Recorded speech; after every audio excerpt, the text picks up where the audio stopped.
Assalamualaikum Sobat Islam Trending, semoga kita semua diberi kesehatan dan rezeki yang melimpah. Kali ini kita akan menceritakan kisah tentang Abu Nawas. Pada suatu hari yang cerah ketika Abu Nawas sedang berjalan-jalan santai, ia tiba-tiba menjumpai ada kerumunan orang. Ia pun merasa penasaran dan kemudian bertanya kepada seseorang di sana, "Sedang ada apa di sana?" Tanya Abu Nawas. "Sedang ada pertunjukan seekor gajah ajaib." Jawab orang itu. "Ajaib bagaimana maksudmu?" Tanya Abu Nawas kembali.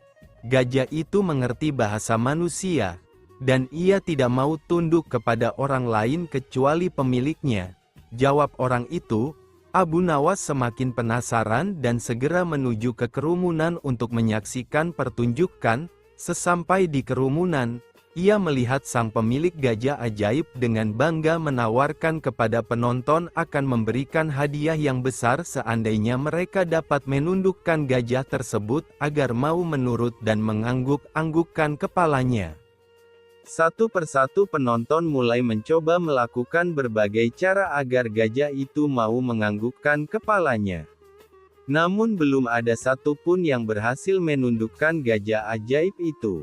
Keadaan tersebut semakin membuat Abu Nawas penasaran, dan ia pun tertarik ingin menguji seberapa gigihnya gajah tersebut tunduk hanya pada pemiliknya sehingga ia tidak mau menuruti orang lain.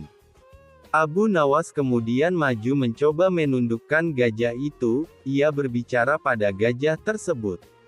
"Tahukah engkau siapa diriku?" Gajah itu menggelengkan kepalanya. "Apakah engkau takut kepada diriku?" Gajah itu tetap menggelengkan kepalanya. "Takutkah engkau kepada tuanmu?" Gajah itu mulai ragu dan Abu Nawas kembali bertanya.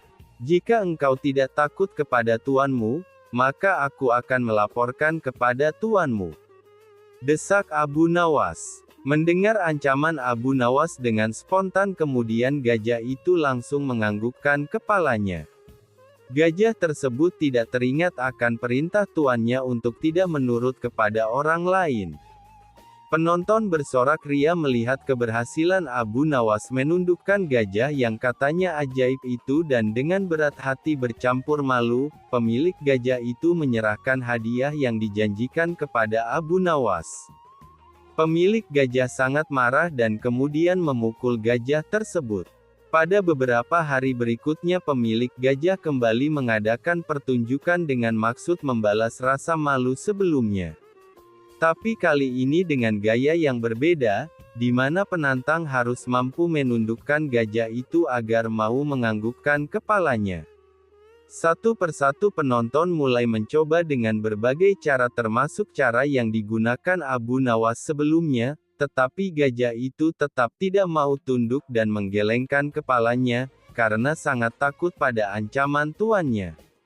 Tibalah giliran Abu Nawas untuk maju dan kembali melemparkan pertanyaan kepada gajah tersebut. "Tahukah engkau siapa diriku?" tanya Abu Nawas. Gajah itu mengangguk. "Takutkah engkau kepadaku?" Gajah itu tetap mengangguk. "Takutkah engkau kepada tuanmu?" Gajah itu masih mengangguk. "Tahukah engkau gunanya balsem ini?" tanya Abu Nawas seraya mengeluarkan bungkusan kecil yang berisi balsem dari sakunya. Namun gajah itu tetap mengangguk. Abu Nawas kembali bertanya, "Apa boleh balsem ini kugosokkan pada selangkanganmu?" Gajah itu mengangguk. Abu Nawas kemudian menggosokkan balsem selangkangan gajah. Gajah tersebut merasa sangat kepanasan. Abu Nawas kemudian mengeluarkan lagi dari sakunya bungkusan balsem, kali ini lebih besar dan dia kembali bertanya kepada gajah tersebut. "Apakah boleh aku menghabiskan balsem ini untuk kugosokkan pada selangkanganmu?" tanya Abu Nawas. Gajah itu sangat ketakutan dan lupa akan ancaman tuannya, dengan spontan kemudian gajah itu langsung menggelengkan kepalanya. Untuk kesekian kalinya Abu Nawas dapat menundukkan gajah itu dan kembali pulang dengan membawa hadiahnya. Lapar banget, Abu Nawas membeli semerbak bau masakan. Pada suatu ketika Abu Nawas melakukan perjalanan yang panjang. Pada hari itu perut si cerdik ini keroncongan dengan amat sangat. Maklumlah sudah seharian belum terisi makanan sedikit pun. Abu Nawas memeriksa kantong uangnya, bekal sudah menipis, lah hanya menemukan beberapa keping uang, sementara perjalanannya masih jauh. Bila uang itu digunakan untuk membeli sesuatu, nanti ongkos perjalanannya tidak akan terbayar.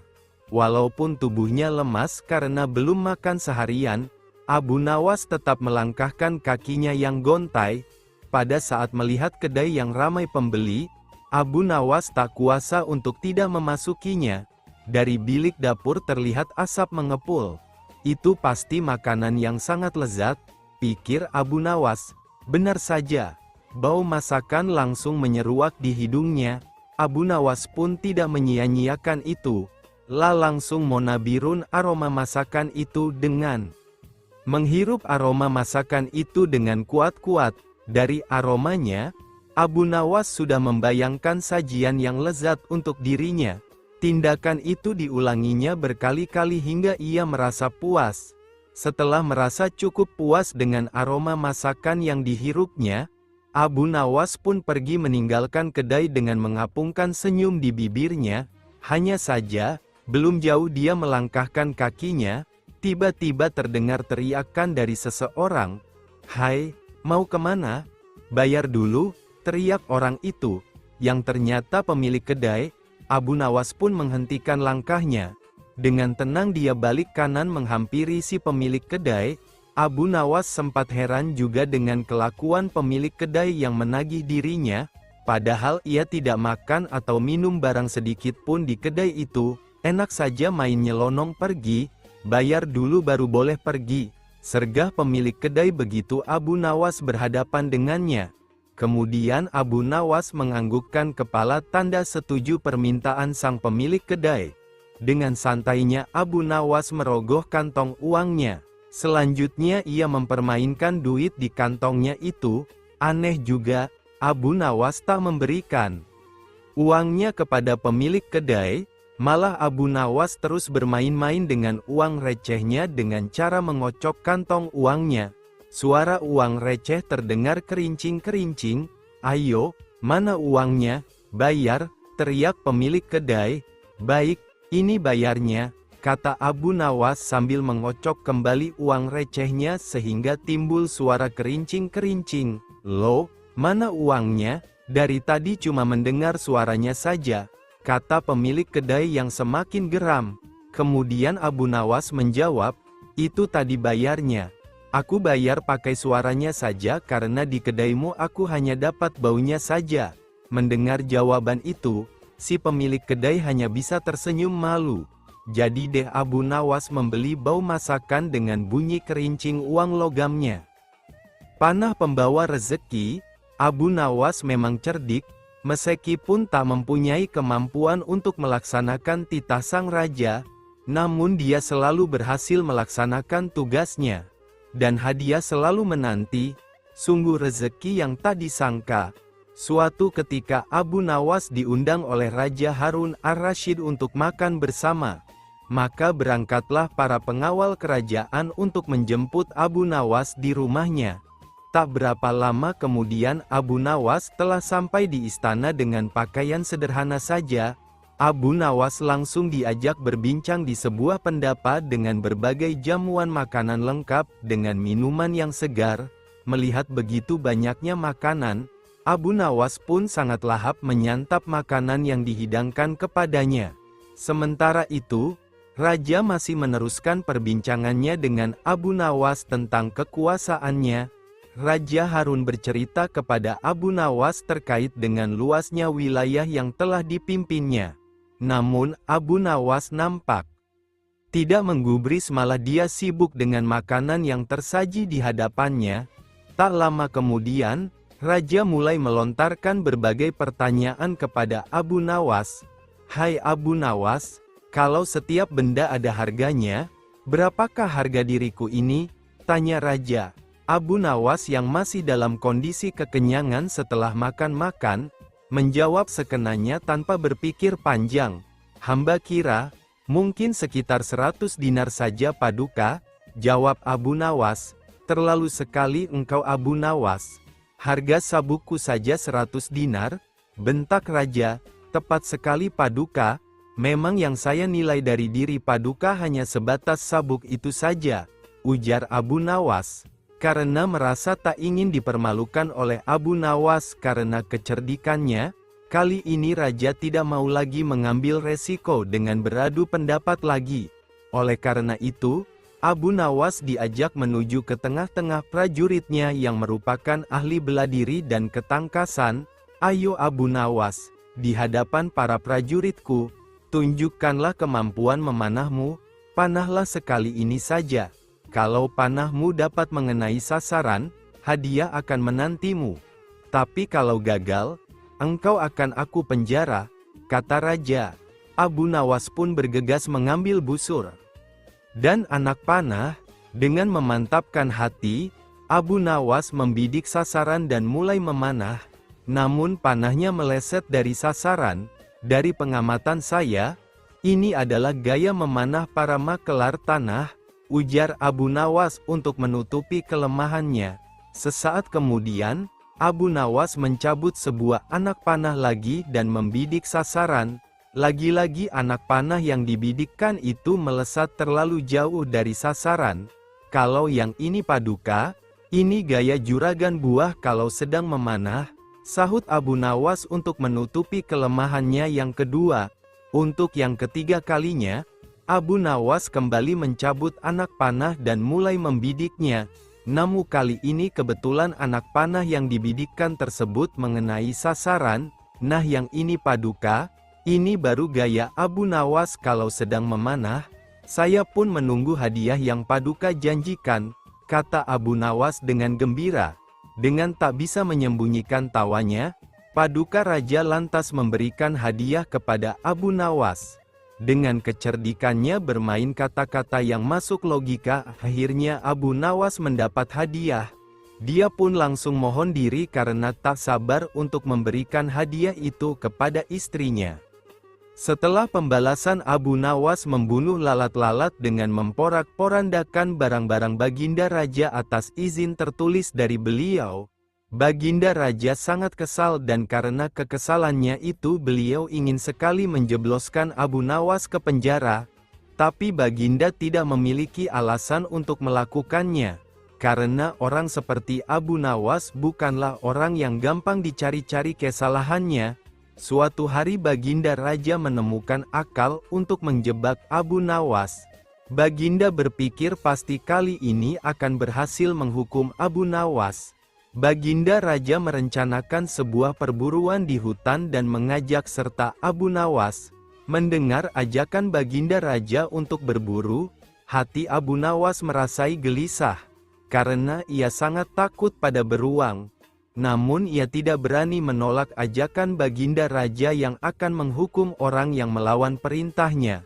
Hari yang direncanakan telah tiba. Cuaca pada hari itu sangat cerah.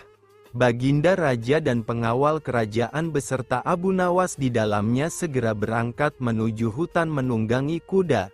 Ketika masih dalam perjalanan, tiba-tiba cuaca menjadi mendung. Baginda Raja kemudian memanggil Abu Nawas untuk menghadapnya. Baginda Raja berkata kepada Abu Nawas, "Wahai Abu Nawas, tahukan engkau alasan aku memanggilmu?" Tanya Baginda. "Ampun Baginda Raja, hamba belum mengetahuinya," jawab Abu Nawas. Baginda Raja kemudian kembali menyambung perkataannya, "Cuaca tiba-tiba mendung, mungkin akan segera turun hujan dan hutan masih amat jauh, sedang kita harus berkumpul di tempat peristirahatan pada waktu makan siang. Engkau akan kuberi seekor kuda yang lamban, aku dan para pengawalku akan menunggang kuda yang cepat. Tapi bila hujan turun kita harus bisa menghindari agar pakaian kita tidak basah. Kita harus melakukan dengan cara kita sendiri. Sekarang mari kita berpencar," titah Raja kepada Abu Nawas. Abu Nawas pun segera menunggangi kuda yang lamban dan ia tertinggal di belakang. Abu Nawas merasa kecewa. Namun ia sudah menyadari jika Baginda Raja ingin menjebaknya dengan mencari-cari kesalahannya. Sebab jika ia tidak bisa melaksanakan titah Baginda maka ia akan mendapatkan hukuman. Mungkin ia akan dijebloskan ke penjara, karena itulah alasan Baginda Raja mengajaknya. Mungkin untuk pembalasan atas penghancuran barang-barang Baginda yang ia lakukan, pikirnya. Hujan tiba-tiba turun, Baginda Raja dan pengawalnya segera memacu kuda mereka yang cepat menuju tempat berteduh sementara. Namun hujan yang begitu lebat tidak bisa dihindari, mereka sudah lebih dulu basah kuyup sebelum tiba di tempat berteduh. Akhirnya ketika waktu makan siang tiba, berangkatlah Baginda Raja dan pengawalnya untuk makan siang menuju tempat peristirahatan mereka dengan pakaian yang masih basah. Akan tetapi belum lama mereka sampai di sana menyusullah Abu Nawas dengan kuda lambannya. Baginda Raja dan pengawalnya dibuat bingung melihat Abu Nawas yang menyusul begitu cepat dan dengan pakaian yang masih kering. Mereka heran atas hal yang mereka anggap mustahil, tapi bisa dilakukan Abu Nawas. Pada hari berikutnya Baginda Raja memberikan Abu Nawas seekor kuda yang cepat larinya, sedang beliau beserta pengawalnya menunggangi kuda yang lamban. Setelah mereka berpencar, cuaca pun tiba-tiba menjadi mendung dan hujan segera turun. Baginda Raja dan pengawalnya basah kuyup, tidak bisa menghindari hujan karena kuda tunggangan mereka sangat lamban. Abu Nawas segera memacu kudanya cepatnya menuju tempat peristirahatan dan ia lebih dulu sampai di sana dari rombongan Baginda Raja. Ketika Baginda dan pengawalnya tiba dengan pakaian yang masih basah, mereka pun semakin bingung dan penasaran melihat Abu Nawas yang masih kering bajunya. Baginda Raja yang sudah sangat penasaran langsung bertanya kepada Abu Nawas. "Wahai Abu Nawas, aku sangat penasaran bagaimana kamu bisa menghindari hujan. Sebab meski kita terpencar ketika hujan datang kita masih sama-sama dalam perjalanan dan engkau sama sekali tidak basah. Begitu juga ketika kami menunggangi kuda yang cepat, akan tetapi kami tetap tidak bisa mencapai tempat berteduh. Apalagi dengan tunggangan yang lamban ini tentu saja akan membuat kami kebasahan." Abu Nawas tersenyum mendengar pertanyaan Baginda yang sudah sangat penasaran padanya. Ia lalu menjawab, "Mudah sekali Baginda Raja, hamba sebenarnya tidak menghindar dari hujan. Tapi ketika hujan datang hamba cepat-cepat membuka pakaian dan melipatnya, kemudian hamba langsung mendudukinya sehingga pakaian hamba tetap kering. Dan ketika hujan berhenti hamba kemudian memakainya lagi." Abu Nawas menciumi ayam panggang, jebakan Baginda gagal lagi. Penyakit Raja Harun ar-Rasyid kepada Abu Nawas kambuh lagi. Ini bukan penyakit flu atau sejenisnya, apalagi COVID-19, bukan, penyakit itu adalah penyakit geram, kesal, campur aduk yang ingin selalu membuat Abu Nawas susah. Memang sih, sudah beberapa kali Abu Nawas membuat diri Sultan malu di depan para pejabat kerajaan. Nah, itu sebabnya niat balas dendam Sultan terus membara. Masalahnya, sejauh ini Sultan selalu saja kalah telak melawan Abu Nawas. Kali ini Sultan hendak membuat jebakan untuk Abu Nawas. Seperti biasa, jika Abu Nawas gagal maka akan mendapatkan hukuman. Panggil Abu Nawas, titah paduka Sultan kepada pelayannya. Begitu lelaki cerdik ini berada di depannya, Raja Harun ar-Rasyid langsung mengajak Abu Nawas duduk di meja makan. Mereka duduk menghadapi hidangan yang menggugah selera. Sementara para pejabat istana hanya komat kamit menahan selera. "Wahai Abu Nawas, di depan mejaku itu ada sepanggang daging ayam yang lezat dan enak dilahap, tolong segera ambilkan." Perintah sang raja, Abu Nawas agak terkaget-kaget juga mendapat perintah itu. Tak biasanya ia disuruh melayani makan Baginda Raja. Ada apa lagi ini? Pikir Abu Nawas. Mungkin raja ingin menjebakku, aku harus waspada, kata Abu Nawas dalam hati. Abu Nawas menuruti perintah Baginda Raja. Lapun mengambil ayam panggang sang raja, kemudian memberikannya kepada paduka. Namun, Baginda Sultan tak langsung menerimanya. Lah bertanya lagi, Abu Nawas, di tangan kamu ada sepotong ayam panggang lezat, silahkan dinikmati. Raja memberikan perintah lagi. Abu Nawas tambah bingung. Tapi kalau disuruh makan ayam sudah pasti enak banget. Namun belum lagi Abu Nawas menyantap ayam panggang tersebut, tiba-tiba Raja berkata lagi, tapi ingat Abu Nawas, ujar Sultan membuat Abu Nawas urung menggigit ayam yang sudah mendekat di mulutnya itu. Dengarkan dulu petunjuknya, ujar Sultan, jika kamu memotong paha ayam itu, maka aku akan memotong pahamu, dan jika kamu memotong dada ayam itu, maka aku akan memotong dadamu. Tidak hanya itu saja, jika kamu memotong dan memakan kepala ayam itu, maka aku akan memotong kepalamu. Akan tetapi kalau kamu hanya mendiamkan saja ayam panggang itu, akibatnya kamu akan aku gantung. Titah sang raja kepada Abu Nawas. Abu Nawas pun jadi gelagapan, lah menjadi bingung dengan petunjuk yang dititahkan rajanya itu. Lah pandangi ayam itu, jakunnya naik turun karena nafsu makannya yang terganggu. Dalam kebingungannya itu, Abu Nawas semakin yakin jika dirinya dalam perangkap Baginda. Ini hanya akal-akalan sang raja. Tak cuma Abu Nawas saja yang tegang, melainkan semua pejabat kerajaan yang hadir di istana tampak tegang pula.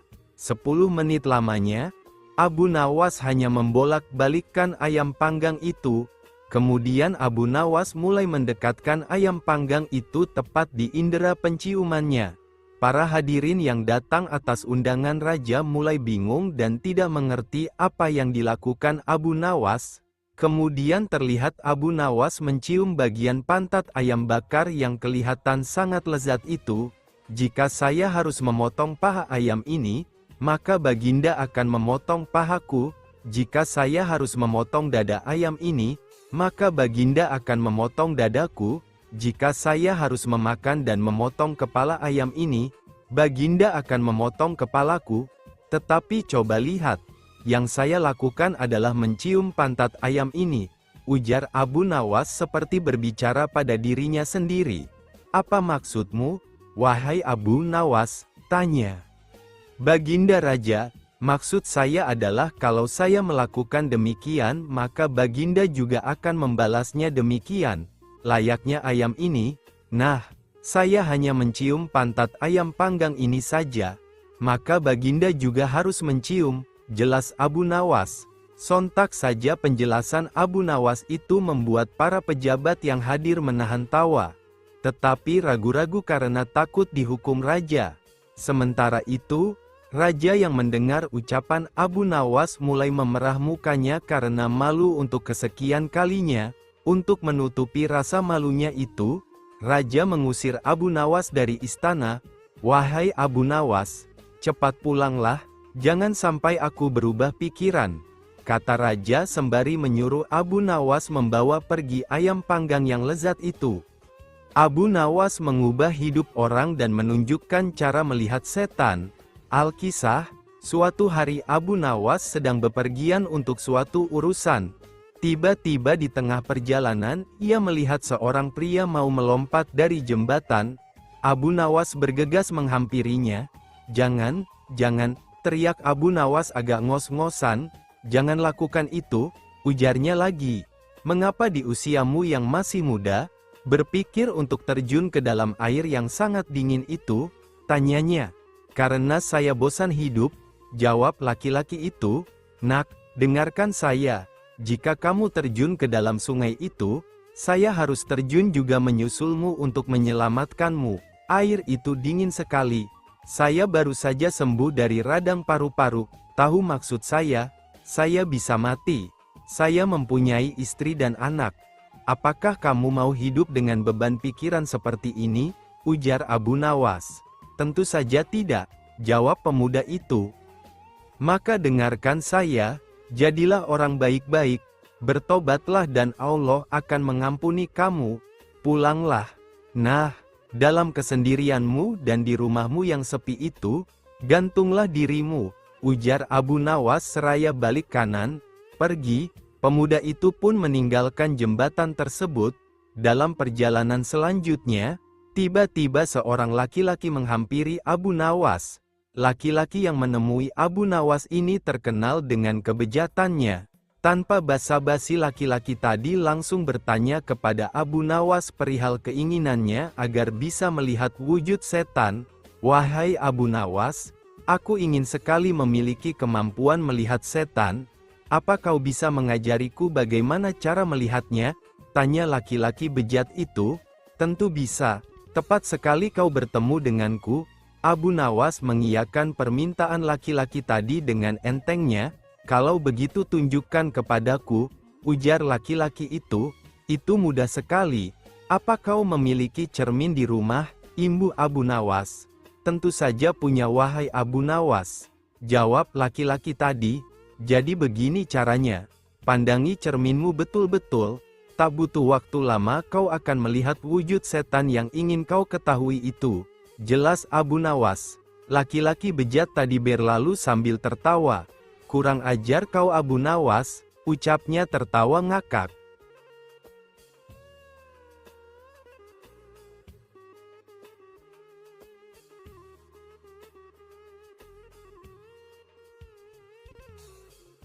Di mata Khalifah Harun al-Rasyid, figur Abu Nawas memang lihai.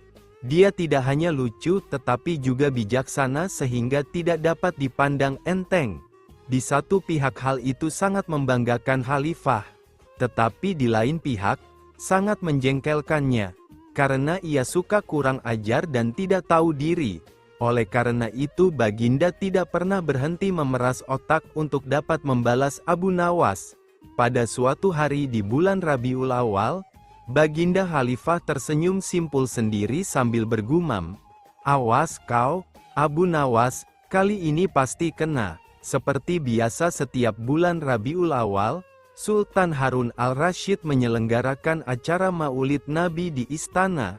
Pada saat itu semua pembesar negeri hadir termasuk putra-putra mahkota dari negeri-negeri sekitarnya. Tapi Abu Nawas tidak tampak. "Panggil dia kemari," perintah Khalifah kepada punggawa. Setelah Abu Nawas datang menghadap, dimulailah acara hari itu. Semua hadirin dipersilahkan berdiri, kemudian masing-masing disirami air mawar yang menebarkan bau sangat harum, kecuali Abu Nawas, telah disiram dengan air kencing. Sadarlah Abu Nawas, bahwa dia dipermalukan Khalifah di depan para pembesar negeri, telah bungkam 1000 bahasa, namun di dalam hati ia berkata, "Oke, Khalifah, hari ini kau beri aku kuah, esok akan kubalas kamu dengan isinya." Selesai upacara, semua orang pamitan kepada Baginda dan pulang ke rumah masing-masing. Begitu pula dengan Abu Nawas. Sejak itu Abu Nawas tidak pernah menginjakkan kakinya ke istana. Tak kurang Khalifah pun rindu berat kepadanya. Karena bagaimanapun Abu Nawas selalu dapat menghibur hatinya. Ada saja celotehan-celotehan Abu Nawas yang membuat suasana balairung jadi hidup. Ketika Khalifah memanggilnya, Abu Nawas tidak bersedia memenuhi panggilan itu, dengan alasan sakit, meski panggilan tersebut disampaikan terus-menerus. Setiap kali punggawa datang setiap kali itu pula Abu Nawas bilang sakitnya makin serius. Baginda pun khawatir dengan sakitnya Abu Nawas, maka ditengoknya Abu Nawas ke rumahnya diiringi beberapa orang petinggi kerajaan. Mendengar Khalifah menuju ke rumahnya, Abu Nawas buru-buru pasang aksi. Mata terpejam, badan tergeletak lemah lunglai. Namun sebelum itu ia telah menyuruh istrinya menyiapkan obat makjun, ramuan obat yang dibuat seperti dodol bulat, dan 2 butir di antaranya dibubuhi tinja. Abu Nawas menelan sebutir obat itu ketika Baginda sudah sampai di depannya. "Hai Abu Nawas, apa yang kamu telan itu?" tanya Khalifah. "Inilah yang disebut obat makjun," jawab Abu Nawas masih dalam posisi telentang. "Resepnya hamba peroleh tadi malam lewat mimpi. Seorang tua menghadap hamba dan berpesan agar obat makjun ini hamba telan 2 butir, niscaya sembuh." Setelah Abu Nawas menelan sebutir lagi dan tampak badannya segar layaknya orang sembuh dari sakit. "Kalau begitu aku juga mau makan obat makjun itu," kata Khalifah. "Baiklah, tuanku," kata Abu Nawas. "Bila Paduka akan menelan obat ini, hendaklah berbaring seperti hamba sekarang ini, tidak boleh sambil duduk, apalagi dengan berdiri." Maka Baginda pun berbaring. "Pejamkan mata tuanku," kata Abu Nawas. Begitu mata Sultan terpejam, Abu Nawas cepat-cepat memasukkan butiran makjun itu ke mulut Khalifah. Tiba-tiba Khalifah bangkit karena obat itu menyangkut di batang tenggorokannya. Sambil membelalakkan matanya, Sultan berkata keras-keras, "Hai, Abu Nawas, kamu beri aku makan tinja ya?" Maka Abu Nawas pun menghormat sambil berkata, "Dulu Baginda memberi hamba kuahnya, sekarang hamba memberi Baginda isinya. Jikalau Baginda tidak memberi hamba uang 100 dinar, kejadian ini akan hamba ceritakan kepada halayak ramai. Diam kamu, jangan ngomong kepada siapa-siapa, nanti ku beri kau uang 100 dinar, kata Khalifah. Setelah itu Khalifah dan semua pengiringnya kembali ke istana, menyiapkan pundi-pundi. "Panggil Abu Nawas kemari hari ini juga," perintah Sultan Harun al-Rasyid kepada seorang hambanya. "Tuan Abu Nawas," kata si hamba raja sesampai di rumah Abu Nawas, "Tuan hamba dipersilahkan Baginda datang ke istana hari ini juga." Hanya berjarak setengah jam setelah hamba sahaya tadi sampai di istana, Abu Nawas pun tiba di sana. "Hai Abu Nawas," kata Sultan, "tahukah kamu mengapa kamu aku panggil kemari? Aku minta tolong kepadamu untuk mengajari lembuku supaya bisa mengaji Al-Quran. Jika lembu itu tidak dapat mengaji, niscaya aku akan menyuruh mereka membunuh kamu." "Baiklah tuanku Syah Alam," jawab Abu Nawas, "titah tuanku Patik junjung di atas kepala Patik." Kemudian Abu Nawas disuruh pulang dengan menghela seekor lembu. Sesampai di rumah lembu itu diikat erat-erat pada sebatang pohon kurma. Esok harinya Abu Nawas mulai memukul lembu itu dengan sebuah cambuk rotan sampai setengah mati. Ketika binatang itu hampir mengamuk, Abu Nawas mengucapkan kata, atau. Perkataan itulah yang diajarkan Abu Nawas kepada lembu itu sambil tetap mengayunkan cambukannya tanpa henti. Pekerjaan itu ia lakukan setiap hari pagi sampai tengah hari. Dan dari duhur sampai maghrib selama beberapa hari, sehingga tidak terpikirkan untuk menghadap ke istana. Setengah bulan kemudian Baginda menyuruh seorang hamba melihat ke rumah Abu Nawas. Apakah dia mampu mengajari lembu itu mengaji atau tidak? Apa yang disaksikan oleh hamba sahaya tadi di rumah Abu Nawas, tiada lain cambukan yang dilancarkan oleh Abu Nawas ke badan lembu itu sambil berkata, atau, sampai binatang itu kesakitan setengah mati. Maka dilaporkanlah hal itu kepada Baginda Sultan. "Mohon ampun Baginda," kata hamba sahaya itu sesampai di istana, "Patik lihat Abu Nawas sedang mengajar lembu itu di belakang rumah dengan sebuah cambuk rotan yang besar. Jika tali pengikatnya tidak kuat pastilah lembu itu lepas dan mengamuk." Yang diajarkan tidak lain hanyalah 3 patah kata, yaitu, atau. Baginda terheran-heran mendengar laporan itu. Setelah berpikir sejenak Baginda bertitah, "Panggil kemari Abu Nawas sekarang juga. Aku mau tahu apakah lembu itu sudah bisa mengaji atau belum." Tidak lama kemudian Abu Nawas pun sampai di istana. Ia pun datang menyembah. "Hai Abu Nawas, sudahkah engkau mengajari lembuku itu dan apakah lembu itu sudah bisa mengaji Al-Quran?" tanya Baginda Sultan. "Sudah bisa sedikit-sedikit, ya tuanku Syah Alam," jawab Abu Nawas. "Tadi aku suruh seorang hamba melihat ke rumahmu. Katanya engkau mengajari lembu itu kalimat, atau. Aku mau tahu apa artinya perkataan itu." "Ampun keduli Syah Alam," kata Abu Nawas, "arti, atau, itu adalah jika bukan lembu yang mati, atau hamba, atau tuanku, atau tidak ada salah seorang yang mati, hamba tidak akan puas. Sebab sampai habis umurnya sekalipun, binatang itu tidak akan bisa mengaji Al-Quran. Itu sebabnya binatang itu hamba cambuk agar mati.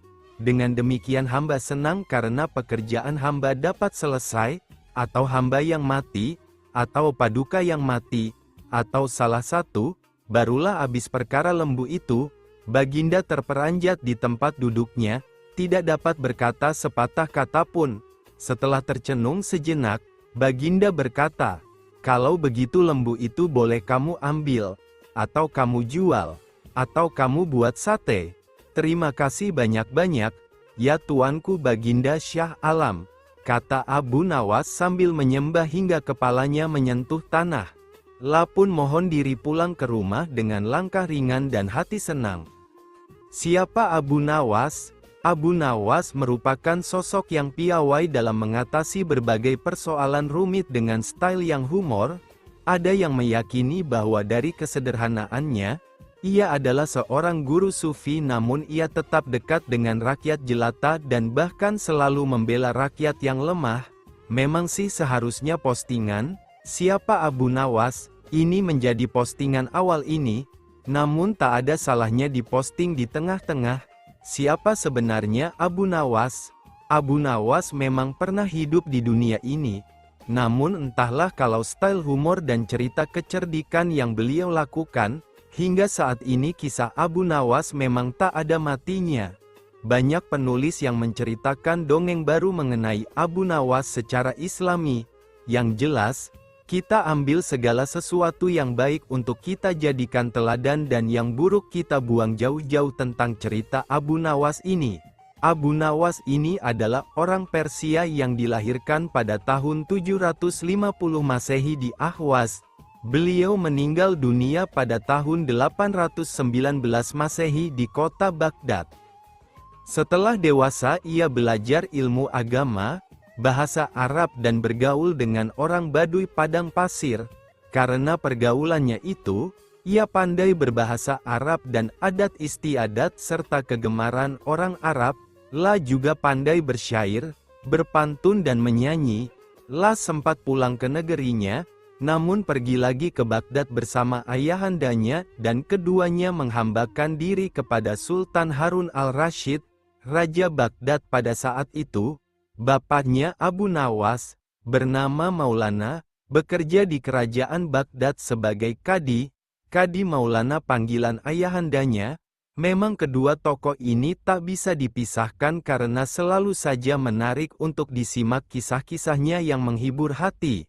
Itulah sekelumit tentang siapa Abu Nawas sebenarnya, tentang cerita, kisah, dongeng yang terbaca di sini bukanlah kisah yang sebenarnya, walaupun mungkin ada yang mirip dengan kejadian yang asli dialami oleh Abu